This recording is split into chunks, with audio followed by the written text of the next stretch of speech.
Atzaldeon danoi iraileko ohiko pleno honetara dano garen eskontzi hasingo gara, bale?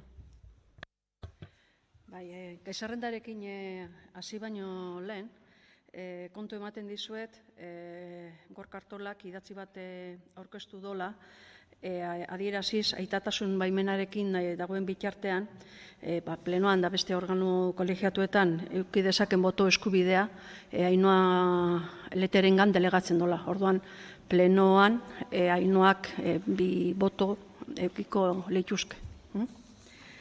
Hori esan daia gai-zerrendara pasauko gea. Lehenengoa da 2024ko uztailaren 22ko aktaren onarpena. Zehozar esateko norbetiak? Bueno, baho batez, onartuta gehatzen da. Bigarrena, katearen jakinarazpenak, ez dago esan. Hirugarrena da 2025ko hiribarruko taxi zerbitzuen tarifak onartzea. Agitasek egin proposamena onartza proposatzen da, eta horrek suposatzen do 2,9ko igoera 2024an indarrean darenekiko. Onartzaren aldeko botoak, kontrakoak, abstentzioak, onartuta gehatzen da 16 aldeko botokin eta abstentzio batekin. Boto azalpenik edo? Laugarrena, bi dekretuen berri ematen zaizue, bi dekretoien bitartez 8. eta 9. kreditu aldaketak onartu die. 8. murrizketa ez. 19.678,40 eurokoa eta 9. 42.775,56 eurokoa. Eta besterik gabe jakitun izateko. Orain eta eskaera eta galderen puntura pasa baino lehen, proposatzen zaizue EH Bilduk Osakidetzaren inguruan aurkeztu duen mozioa aztertzea. Gai hori aztertzearen aldeko botoak, hau batez hori onartuta, irakurri ingo dut EH Bilduk aurkeztutako mozioa. Zioa, Osakidetzan gainerako bizitzako eremuen antzera joan da uda saizoiko oporrak, beharrezkoa den deskantzua hartzeko momentua. Halaber, aipaturiko oporrak urtero iritsiarren, urtero inolako planifikazio eta aurreikuspenik gabe aurkitu dira Osakidetzako langileak. Ondorioz, urtetik urtera egoera larriagotzen doa. Izan ere, jada Osakidetzak pairatzen duen osasun profesional gabezia ez delako soilik uda sasoiko oporretarako. Gainerako oporretakoa edo eta beste erabatekoa esan da gertakizun puntual bat. Urtetako planifikazio gabeziak eta persona politika ez egokiak gaur egun Osakidetza aurkitzen den egoera kaskarrera eraman dute. Horren guztiaren ondorioak herritarrek euren osasun arretan pairatzen dutelarik. Nahiz eta osasun langilek alduten guztia egin dituzten baldintzetan, gero eta zailagoa izan da euren gain esfortzuari esker arreta kalitatea mantentzea. Pandemia baino askoz ere lehenago, urteak lehenago, jada aurrikusten zen Osakidetzan urte hauetan egongo ziren jubilazio kopuru altuak. Hala, adierazten zuten osasun eragile, sindikatu, aditu eta baita osasun sailak ere. Baina urteetan ezen eta ez da horri aurre egiteko neurririk hartu. Halaber, Jaurlaritzak ere Europatik ohartarazpenak jasoa zituen ezartzen ari zen kontratazio personalarengatik. Zeinaren bidez temporalitatea sustatu den eta horrek osasun etxeetan mugikortasun handia, desatxikimendua eta baldintza kaskarrak ondorioztatu dituen. Poliki-poliki plantilla mehetzea ekarriz. Ondorioz, gaur da eguna, non gure herriko osasun etxeen egoera, etenik gabeko arreta guneena edo eta emergentzia erakunde sanitario integratuena jasanezina dela. Eta udalok horren aurrean ezin gara isildu. Ikusita horrek guztiak gure herrietan dituen ondorioak, batez ere herritar zaurgarrienetan. Osasun arreta jarraipena behar dutenetan eta oro har herritar ororengan duen eraginagatik. Debagoienan ere egoera gero eta kaskarragoa da jasanezina ez esateagatik. Horren lekuko dira eskualdean ditugun bi anbulategi nagusi, bai Bergarakoa eta bai Arrasatekoa. Esateko egun, Bergarako osasun zentroan 9 medikutik 4 bakarrik daude. Horren ondorioz, internet bidezko txandak ezin dira hartu eta medikuarekin txanda hartzeko goizeko 8:00-etatik 8:40 deitzea derrigortzen dute. Horrez gain, eskualdeko osasun mentaleko anbulategia deseginda dago. Donostiatik etortzen diren 2 psikiatrek astelehen arratsaldetan 4 ordu dituzte, guztira 8 ordu astean, 35 ordu beharrean. Psikologoaren plaza utzik egonda uda aurretik. Hau ere, astelehen arratsaldetan 4 orduz ordezkatu dute. Hala ere, jakin dugunaren arabera, urritik aurrera egongo da psikologoa. Horren bestez, egiturazko lanpostuak izan arren, eskualdean beharko genituen lanpostuen azpitik egon, horiek ere ez daude estalita. Emergentzien egoera ere ez da hala nolakoa. Ez daukagu informazio zuzenik zein egoeretan egiten duten lan.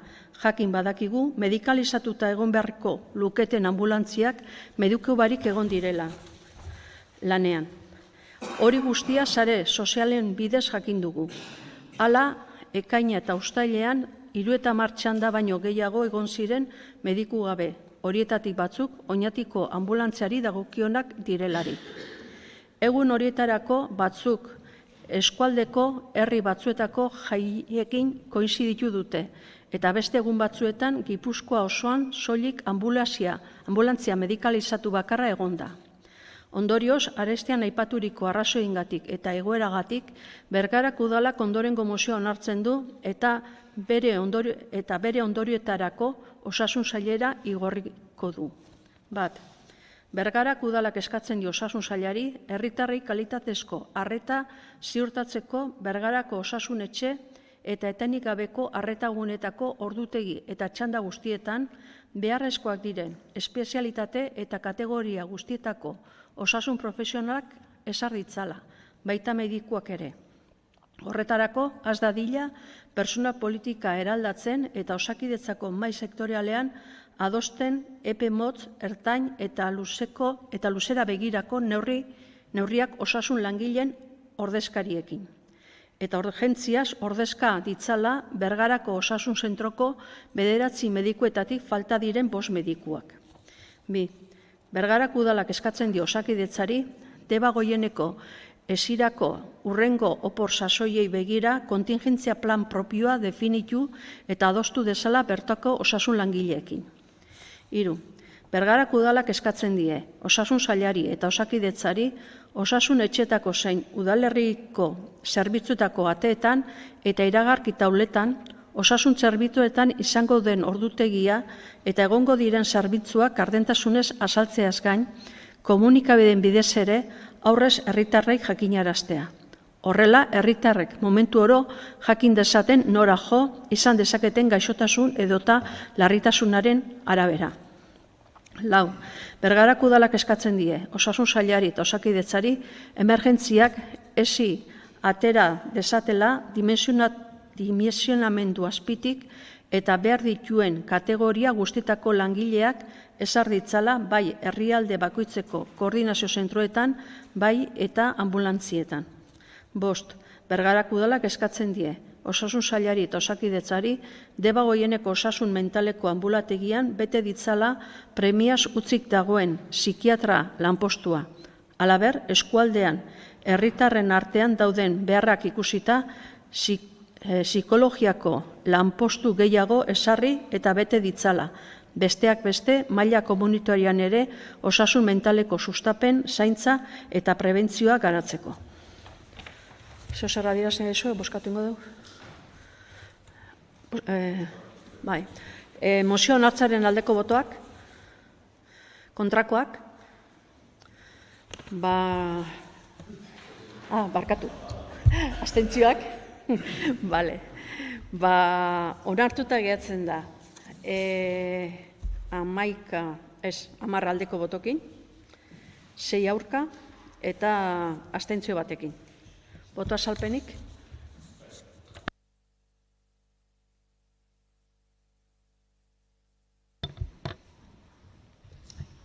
Bai, atzaldeon, guztioi. Bueno, lehenik eta behin, balorean jarri nahi dugu daukagun osasun sistema, hau da Osakidetza oso ona dela. Bai Osakidetzan eta baita Europa mailan, osasun zerbitzu gehienetan profesional medikoen gabezia agerian geratzen da. Gure gertuko osasun zerbitzuetara jotzen badugu, inguruko erkidego autonomoetan, gabezi hori nabarmenagoa da. Ez da Osakidetzak daukan arazoa orokorra da. Ondo dakizuen bezala, Euskal Unibertsitateko medikuntza ikasteko plazak Madrilek onartzen ditu, eta MIR plazak ere Madrilen onartzen dira. Ez da gure eskumena, guzti hori transferitzeko nahia eta eskara behin eta berriz egina daukagu. Zuek berdin egin duzue? Baina ez hori bakarrik, sailburuak agindu zituen plan de txoke bat landuko dutela itxarote zerrendak murrizteko, eta berme dekretuetan zehazten duena ahalik eta lasterren betetzeko. Ez duzue uste pauso eraginkorra eta beharrezkoa dela? Gainera, langileak kontratatzeko politikan, joan zen astean, adostasun batera heldu ginen legebiltzarrean, hemen ordezkatuta gauden 3 taldeek artean. Sinatu duzuen horretan ez duzue sinisten? Legebiltzarrean irudi bat eman nahi duzue eta hemen beste bat. Lehendakariaren ekimenez, elkarlanean aritzeko Euskadiko osasun itunaren mahaia eratu berri da. Publikoki esan duzue, EH Bilduk, parte hartuko duzuela eta egiteko era interesgarri egiten zaizula. Lehenengo bilera ospatu zen eta hurrengoa urriaren 9, hau da, datorren astelehenean izango da.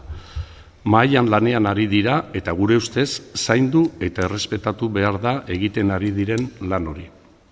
Horregatik, gure harridura azaldu nahi dugu mozio hau gaurko plenora ekartzea erabaki duzuelako. Hori da gure boto azalpena.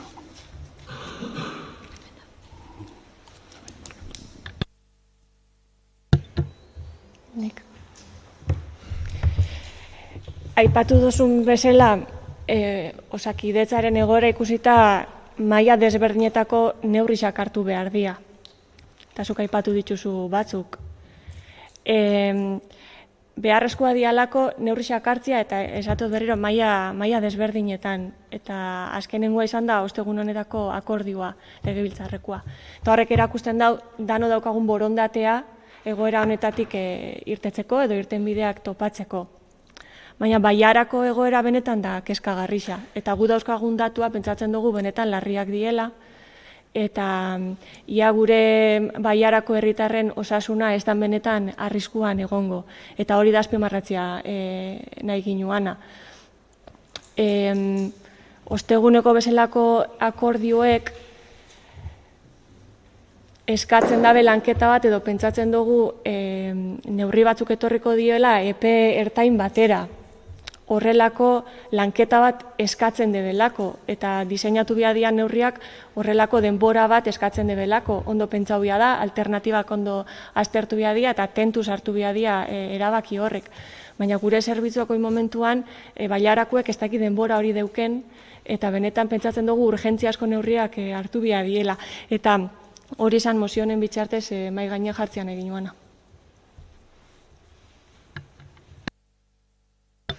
Guk ez duguna konpartitzen baite da, Bailarako, lehenik eta ben, mozio hau ez da Bailara ontarako sortu den mozio bat, Bailara hau beste herri batzuetan eta beste Bailaretan ere erabili duzue.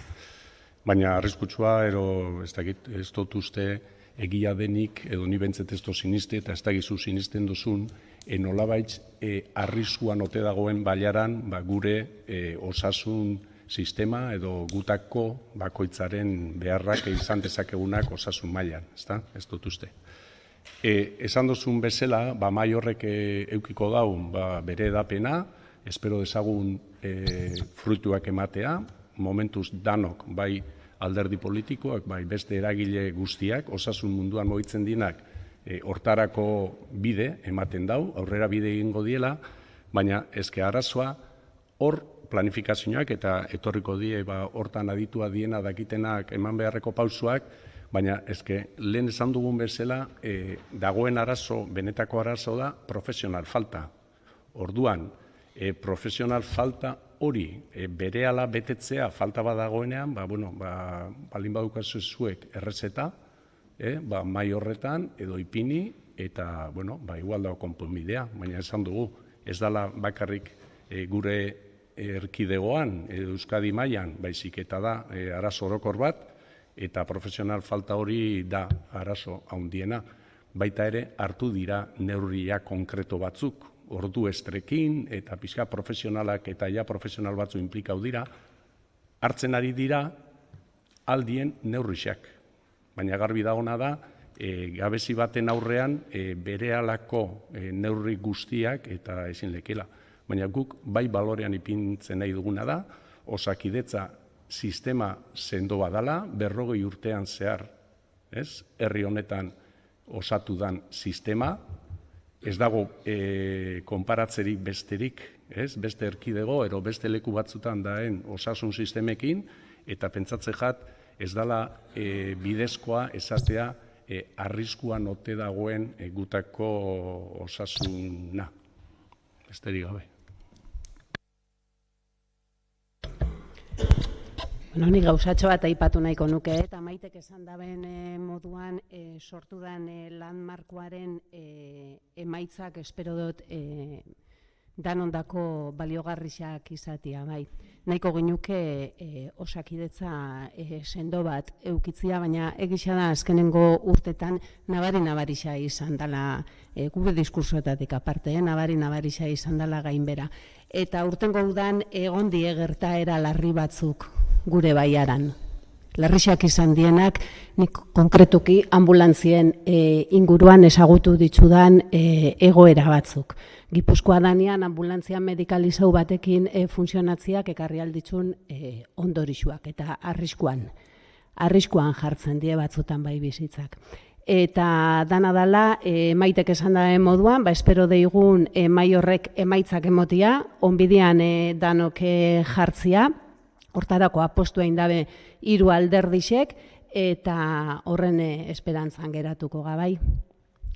Besteik barik urrengo puntura kontzi. Azkena eskara eta galderak.